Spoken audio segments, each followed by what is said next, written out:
গত ৪৮ ঘন্টা পার্বত্য চট্টগ্রামের খাগড়াছড়ি পাহাড়ি এলাকায় অস্থিতিশীল পরিস্থিতি বিরাজ করছে। এক নারীর ধর্ষণের ঘটনাকে কেন্দ্র করে শুরু হওয়া উত্তেজনা ধীরে ধীরে সহিংস রূপ নেয়। এ সময় সেনাবাহিনী ও বিজিবির উপর হামলা চালানো হয়। পাশাপাশি স্থানীয় একটি বাজারে অগ্নিসংযোগের ঘটনাও ঘটে।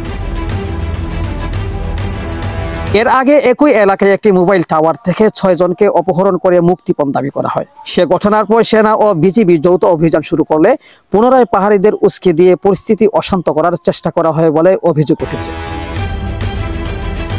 বিশ্লেষকরা মনে করেছেন এসব ঘটনার লক্ষ্য মূলত পার্বত্য চট্টগ্রামকে অস্থিতিশীল করা। সম্প্রতি এক পাহাড়ি যুবক প্রকাশ্যে বলেন, যতদিন পর্যন্ত এই অঞ্চল ভারতের সঙ্গে যুক্ত না হচ্ছে ততদিন তারা আন্দোলন চালিয়ে যাবে। এদিকে ভারতের ত্রিপুরা রাজ্যের রাজাও সম্প্রতি দাবি করেছেন পার্বত্য চট্টগ্রাম নাকি ভারতীয়দের অংশ এবং কেন্দ্রীয় সরকারকে অঞ্চলটি দখল করার আহ্বান জানিয়েছেন। এ নিয়ে উদ্বেগ প্রকাশ করেছেন নিরাপত্তা বিশ্লেষকরা। তাদের মতে পার্বত্য চট্টগ্রামের সম্প্রতি ঘটনাগুলো আকস্মিক নয়, বরং পরিকল্পিত। ভারত সহ আন্তর্জাতিক শক্তি এখানে সরাসরি প্রভাব বিস্তারের চেষ্টা করছে।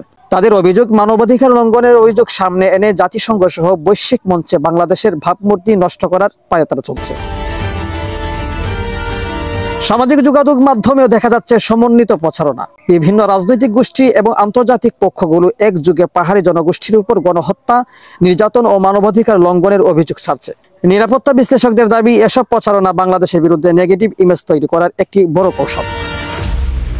সরকারি সূত্র বলছে, সেনাবাহিনী, বিজিবি, পুলিশ ও আনসার ইতিমধ্যেই পরিস্থিতি নিয়ন্ত্রণে রাখতে মাঠে কাজ করছে। স্বরাষ্ট্র মন্ত্রণালয় জানিয়েছে, শান্তি ফিরিয়ে আনতে সর্বোচ্চ প্রচেষ্টা অব্যাহত রয়েছে। বিশেষজ্ঞদের মতে পার্বত্য চট্টগ্রামে সামরিক উপস্থিতি আরো জোরদার করা জরুরি। বাহিনী প্রত্যাহার নয়, বরং শক্ত অবস্থানই পারে এই অস্থিতিশীল পরিস্থিতিকে নিয়ন্ত্রণে আনতে। সার্বিকভাবে বলা যায়, পার্বত্য চট্টগ্রাম আজ কেবল অভ্যন্তরীণ সংকট নয়, বরং আন্তর্জাতিক শক্তির সংঘাতের কেন্দ্রবিন্দুতে পরিণত হয়েছে।